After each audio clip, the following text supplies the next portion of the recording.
Bien, ayer Si me permites sí. extenderlo, lo dijo muy bien tu colaboradora, Leticia. Leticia. El Grupo de Lima no es un grupo que pertenece al sistema de Naciones Unidas.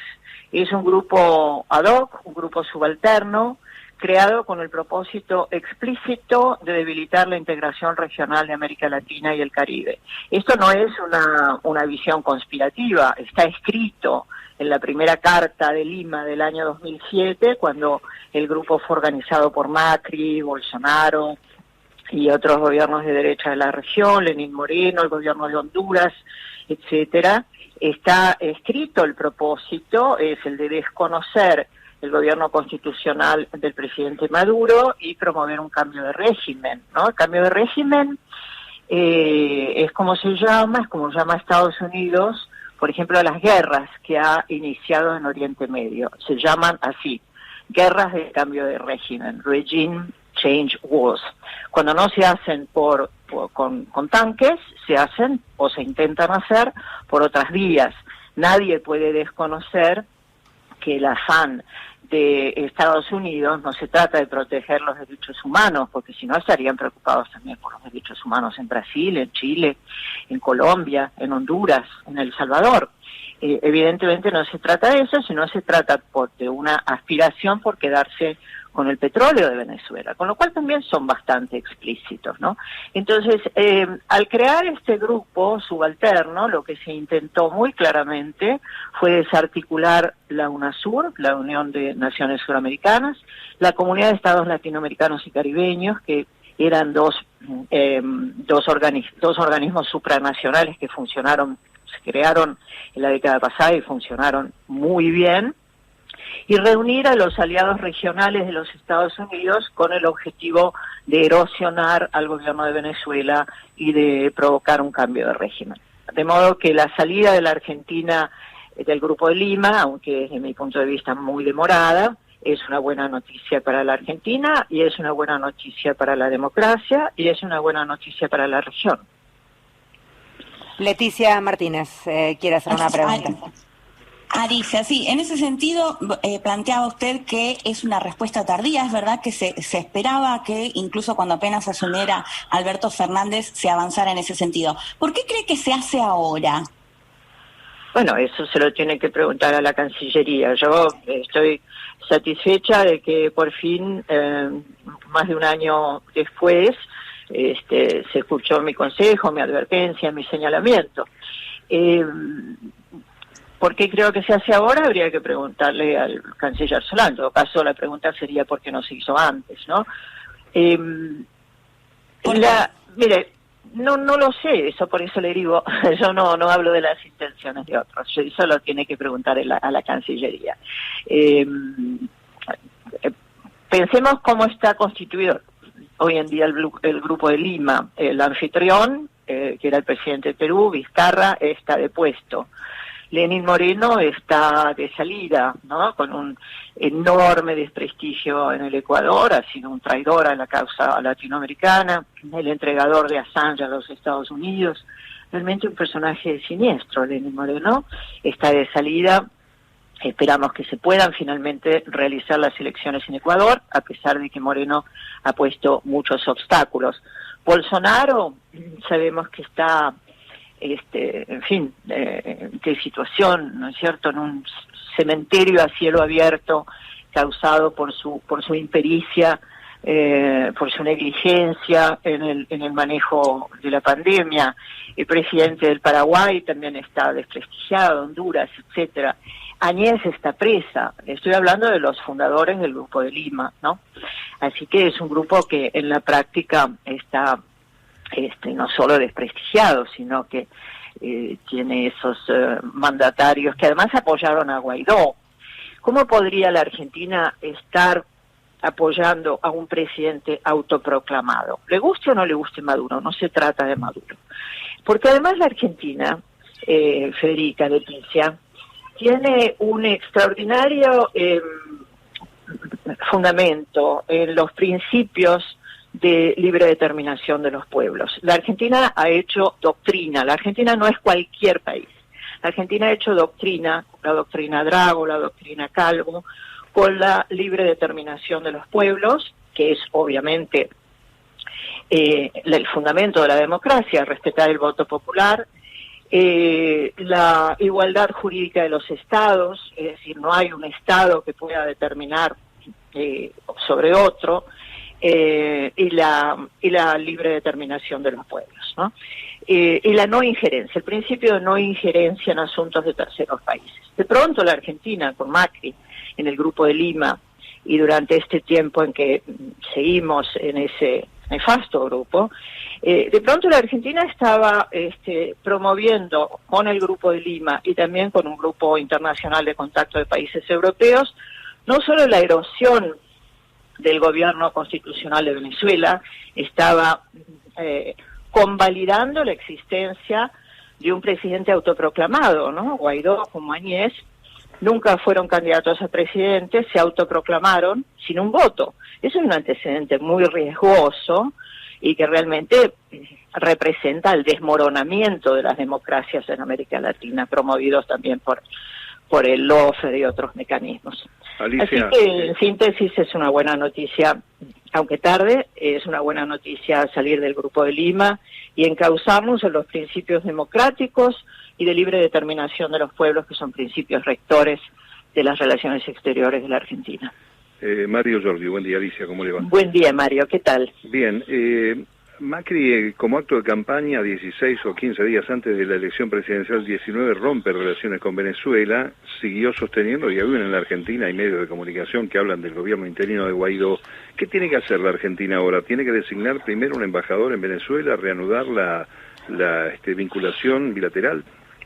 En realidad no hay, formalmente, desde el punto de vista de las relaciones exteriores, no están rotas las relaciones, pero sí tienen un nivel secundario también. No hay embajador ni embajadora, hay un encargado de negocios que es el mismo que tuvo el gobierno de Macri, o por supuesto una persona de estrecha vinculación con la oposición venezolana. Y nosotros tampoco tenemos embajadora, hay una encargada de negocios de Venezuela. Eso realmente significa bajarle el precio a la relación con Venezuela, ¿no? E ignorar completamente el rol que tuvo Venezuela en la década pasada, en la historia, digamos, ¿no? La relación entre San Martín y Bolívar, etcétera, pero en la historia ha sido uno de los países que más cercanos ha estado a la Argentina en la defensa de la soberanía en Malvinas, más activo. Y además, durante los gobiernos Kirchner, hubo una relación estrecha y muy fructífera desde el punto de vista económico, energético y político. Y Chávez fue indudablemente el arquitecto, el motor de la unidad regional de América Latina y el Caribe. Y la unidad de América Latina y el Caribe, y por eso no le gusta a los Estados Unidos, es el único instrumento para que nosotros podamos tener soberanía política, para que podamos tener independencia económica. Así que eso es lo que trataron de destruir los gobiernos de derecha en la región, con instrumentos precisos, filosos, como fue el Grupo de Lima, que además promovió la aplicación de sanciones, promovió incluso que Venezuela vaya a la Corte Penal Internacional, etcétera, y resoluciones como aquella del 6 de octubre en el Consejo de Derechos Humanos de Naciones Unidas, que motivó mi renuncia, mi declinación como embajadora en Rusia. Alicia Castro es quien está hablando, ex embajadora en Venezuela y Reino Unido. Por lo tanto, Alicia, la definición de Forí en el día de ayer, hablando de esto es una tragedia y que fue una decisión realmente mala y que era una ofensa, justamente siendo el 24 el día elegido para hacer el anuncio, bueno, te escuché reírte. Creo que ya está. Bueno, entonces, las tragedias de Forí realmente nos pueden hacer reír a todos los argentinos. Sí. La tragedia fue Forí, ¿no? La tragedia fue Forí. Pero, y Macri, pero bueno, en fin. Sí, discúlpame, no, por favor. No conocía el comentario de Forí, me parece gracioso y desproporcionado. ¿Aceptarías si te ofrecieran el cargo como embajadora en Venezuela? No, yo no he resuelto, no, yo decliné la embajada en Rusia, que fue un altísimo honor que me confirió la vicepresidenta, el presidente, por no estar de acuerdo con la política de relaciones exteriores, no aceptaría otra embajada, ¿no? Bien, o sea, ¿y fuera de la política absolutamente? Fuera de la política, en un momento, me he levantado a las 8 de la mañana para hacer ese reportaje. Escuchaba perros ahí, ¿dónde estamos pasando la cuarentena? En mi casa no hay ningún perro. Era de afuera entonces, sería de otro lado. Hay 2 gatos y cuidándome mucho hace un año y de verdad ahora tratando de que el gobierno cierre fronteras, Federica, es el único modo que nosotros podamos prevenirnos la llegada, no solo la llegada, ya está acá, la cepa, la variante Manaus, la variante P1 Manaus, que sabemos que es más letal, más contagiosa y además que tiene la particularidad de que puede reinfectar a quienes ya hemos tenido COVID y a quienes, incluso se supone que a quienes están vacunados. Y bueno, yo conozco muy bien los aviones, no hay ninguna clase de protección en los aviones, no es cierto que los filtros filtren nada, la gente vuela pegada, los tripulantes no pueden hacer cuarentena, los pasajeros violan cualquier cuarentena y eso ya lo sabemos. Y esto puede producir muchas muertes más. Yo creo que el error es que el gobierno diga que nos ha ido bien. No nos ha ido bien. Tenemos 55.000 muertos. China, que tiene 1.400 millones de habitantes, tiene 5.000 muertos. Vietnam tiene 100 muertos. Venezuela, quien tanto se critica, creo que tiene 1.500 muertos. Cuba tiene 200 muertos. La Argentina tiene 55.000. Entonces, lo primero que hay que saber es que algo se hizo mal, porque si no vamos a insistir en aplanar la curva cuando lo que hay que hacer es exterminarla. La primera ministra de Nueva Zelanda, Jacinda Ardern, que es, merece, no solo ha sido recién reelecta, sino que es un ejemplo en el manejo de la pandemia. Cuando tuvo 102 casos, cerró completamente los vuelos, las ciudades, las actividades. Le dijeron, primera ministra, tiene 100 casos. Y dijo, Italia alguna vez también tuvo 100 casos. Nueva Zelanda tiene 26 muertos en total. Entonces, no hay que cerrar fronteras. Y para los que piensan que hay un dilema entre comercio y la vida, y en ese caso optan por el comercio y no la vida, tienen que pensar que si no se toman medidas puntuales y a tiempo, y por un periodo de tiempo, tarde o temprano habrá que cerrar, y puede ser mucho peor. Entonces, estamos reclamando, junto con un grupo de científicos, de personalidades, ha circulado una carta que seguramente vieron, también está firmada por Pérez Esquivel, por Nora Cortiñas, por muchas personalidades que estamos pidiendo que cierren las fronteras. Alicia, gracias por hablar con nosotros, que tengas un buen día. Muchas gracias, hasta pronto.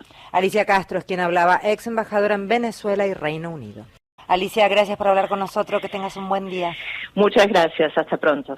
Alicia Castro es quien hablaba, ex embajadora en Venezuela y Reino Unido.